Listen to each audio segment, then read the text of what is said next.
promise you. See, I'm playing. I swear to God. I swear to God.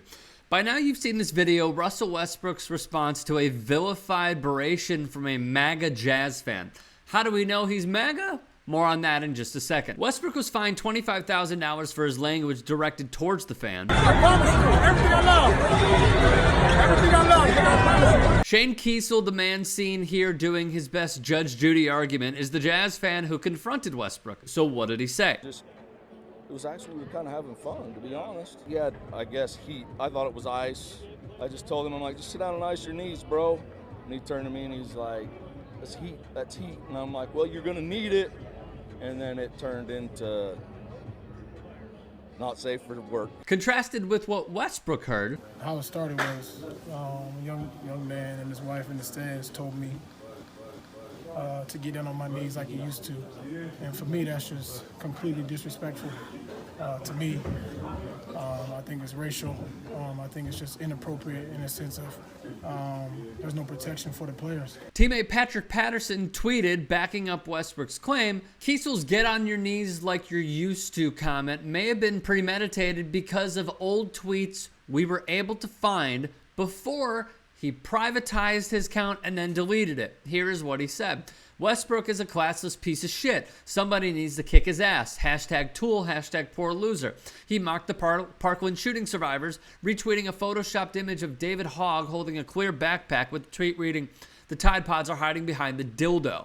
Keisel echoed Donald Trump's shithole countries comment with a photoshopped image stating, "Looks like a shithole to me, is what it is. Keep whining, you liberal douchebags." He also retweeted a tweet stating, "Barack Obama is like a seagull. He flies in, makes a lot of noise, shits everywhere, then leaves with your sandwich."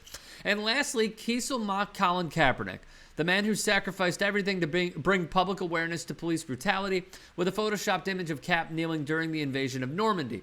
Then there was the Utah Jazz, a team at the crossroads, yet a decision as easy as a LeBron James breakaway, and here is what they did. The team chose to ban the fan for life in a statement on Twitter. The organization conducted an investigation through video review and eyewitness accounts. The ban is based on excessive and derogatory abuse that violates the NBA Code of Conduct. There's no place in our game for personal attacks. LeBron James supported his fellow player.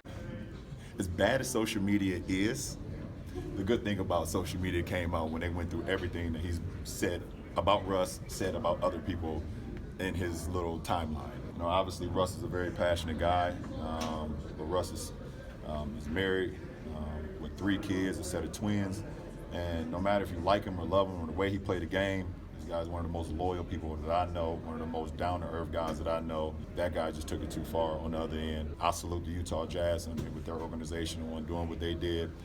And we move forward. You know, fans understand that, you know, they pay their hard-earned money to watch our beautiful game and watch our beautiful players, and I respect that.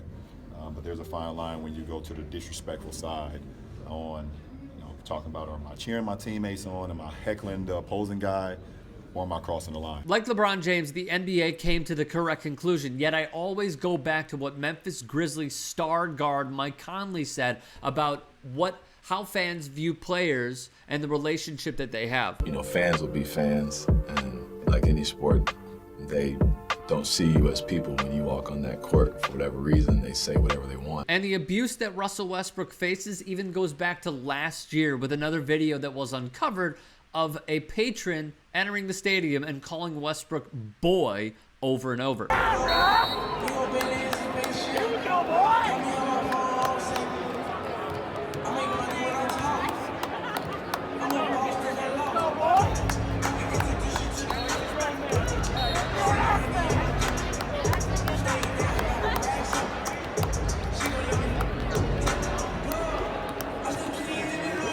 There is no place for racism and or bigotry in the NBA. Abusive language should never be permitted, no matter what the case may be, especially when there's racial undertones. Like Donald Sterling being forced to sell the team, this is beyond refreshing. To have players, to have team personnel, and to have the league, specifically Adam Silver, all a cohesive, intact unit trying to fight racism and divisive rhetoric from entering any NBA arena. I believe the precedent is set. Just because someone buys a ticket, it does not give them the right to abuse anybody, specifically the players, while they are at their own office, just because someone paid anywhere from $15 to $115. It does not give them that right.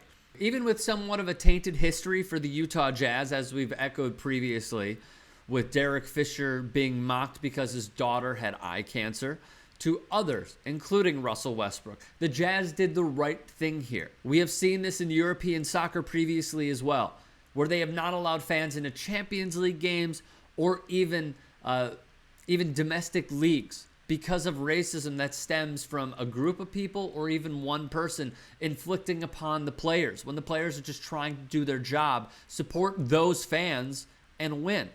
The Jazz should be applauded for this, and hopefully it sets a precedent now for others that enter an NBA arena.